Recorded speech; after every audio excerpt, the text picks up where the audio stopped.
Le but de cette capsule vidéo est de faire une mise à jour sur les éléments principaux de la nouvelle loi sur la sécurité dans les loisirs et les sports.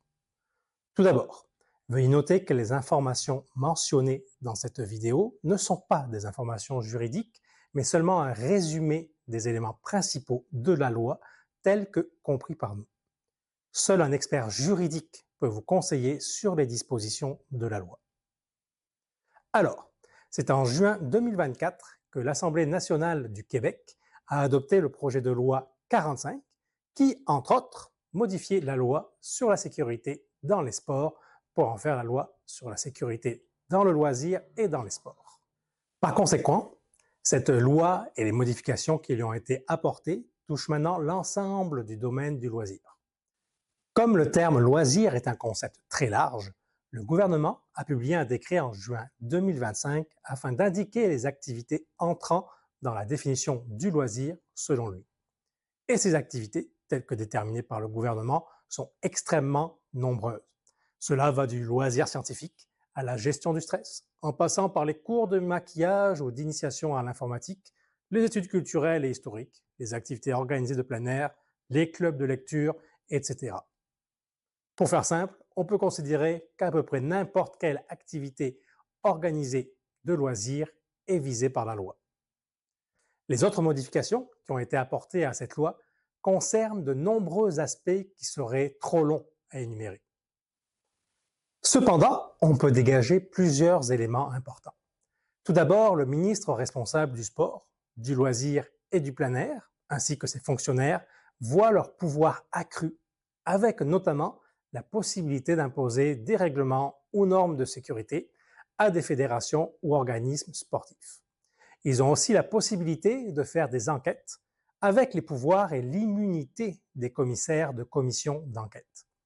Les amendes, en cas de non-respect de la loi, sont augmentées de manière importante et les administrateurs d'une organisation qui ont décidé, accepté ou laissé faire une action enfreignant cette loi peuvent être poursuivis pour cela. En plus clair, vous êtes un administrateur, vous êtes au courant d'une situation qui contrevient à la loi et vous ne faites rien pour que cela cesse, même si ce n'est pas vous qui avez décidé, alors vous pouvez être poursuivi parce que vous ne faites rien. Un autre élément important de la loi est l'obligation pour les organisations en loisirs de procéder à une vérification des antécédents judiciaires de toute personne qui œuvre auprès de personnes mineures ou handicapées ou qui seront régulièrement en contact avec elles, et ce, qu'il s'agisse d'employés ou de bénévoles. De plus, cette vérification devra être répétée à une certaine fréquence. Actuellement, cette partie de la loi n'est pas encore entrée en vigueur. Elle devrait l'être à partir de juin 2026. La raison de ce délai, c'est que le gouvernement est en train de travailler pour préciser plusieurs aspects, notamment la fréquence de cette vérification d'antécédents judiciaires. Est-ce que ce sera chaque année? Est-ce que ce sera aux 2 ans? Etc. Il travaille aussi sur une entente avec les corps policiers du Québec pour que ceux-ci acceptent de faire cette vérification d'antécédents judiciaires pour les organismes et que le coût de cette vérification soit accessible financièrement parlant. Il travaille aussi sur la possibilité d'avoir un guichet unique pour répondre aux questions des administrateurs des organisations concernant cette vérification d'antécédents judiciaires. Même si cette partie de la loi n'est pas en vigueur, il est important de s'y préparer, notamment en mettant en place une politique sur la protection de données personnelles que sont les résultats d'une vérification d'antécédents judiciaires. Par exemple, quel poste de l'organisation peut les demander aux bénévoles ou à l'employé? Est-ce que c'est la présidence, la direction, une autre personne, plusieurs personnes? Quel poste de l'organisation pourra ensuite voir les résultats? Comment vont-ils être archivés? Combien de temps? Qui pourra y avoir accès? Pour quelles raisons? Etc. Un autre élément d'importance de cette loi, c'est la création du poste de protecteur de l'intégrité en loisirs et en sport. Celui-ci est entré en fonction le 7 juin 2025. Veuillez noter que pour le reste de la capsule vidéo, nous utiliserons souvent uniquement le nom protecteur pour désigner le protecteur de l'intégrité en loisirs et en sport. Celui-ci est indépendant des organismes et fédérations de loisirs et de sport. Il est nommé par le gouvernement du Québec et il relève du ministère de l'Éducation. Il supervise une équipe de plusieurs personnes. Actuellement, c'est maître Hugo Lafontaine qui est le protecteur de l'intégrité en loisirs et en sport. Maître Lafontaine est avocat et a déjà occupé le poste de protecteur national de l'élève de 2022 à 2025, en plus de travailler pour le protecteur du citoyen pendant plus de 10 ans. Concernant son mandat, il faut d'abord savoir que le protecteur remplace l'officier aux plaintes, qui était l'ancien organisme chargé de traiter les plaintes liées à la violence dans le milieu sportif.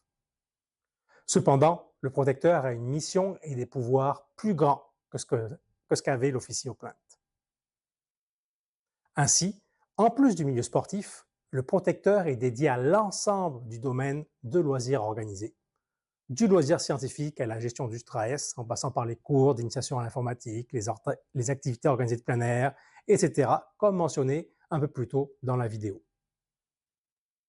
Le protecteur est un ombudsman qui a pour mission de veiller à l'intégrité physique et psychologique des personnes dans le cadre de la pratique d'un loisir ou d'un sport. Il intervient à la suite de plaintes ou de signalements.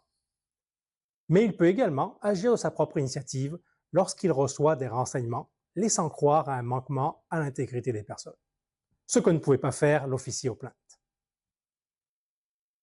Une autre différence avec l'officier aux plaintes, c'est que le protecteur de l'intégrité en loisirs et en sport est doté de pouvoirs d'enquête.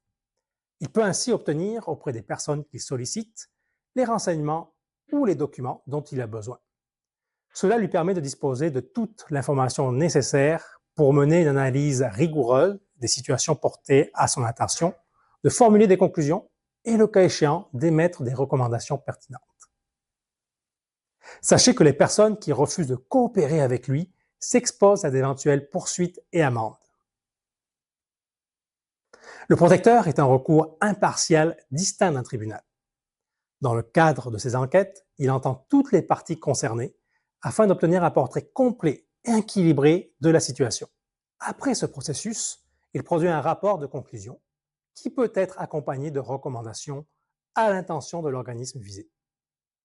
Ces recommandations visent à corriger les situations relevées, améliorer les pratiques et prévenir la répétition de gestes ou de comportements similaires à ceux dénoncés. L'organisme est fortement encouragé à appliquer les recommandations du protecteur. Il doit aussi répondre au protecteur dans les 15 jours suivant la réception des recommandations pour l'informer des suites qu'il entend y donner. Le protecteur assure un suivi afin de favoriser la mise en œuvre des recommandations formulées et acceptées.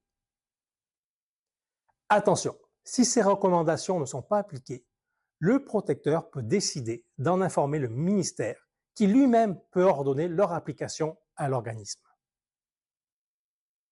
Le protecteur peut aussi se réunir avec les parties concernées, celles qui ont porté plainte et celles qui sont accusées, pour les amener à s'entendre, lorsqu'elles y consentent et que le protecteur estime cette démarche appropriée, une sorte de médiation.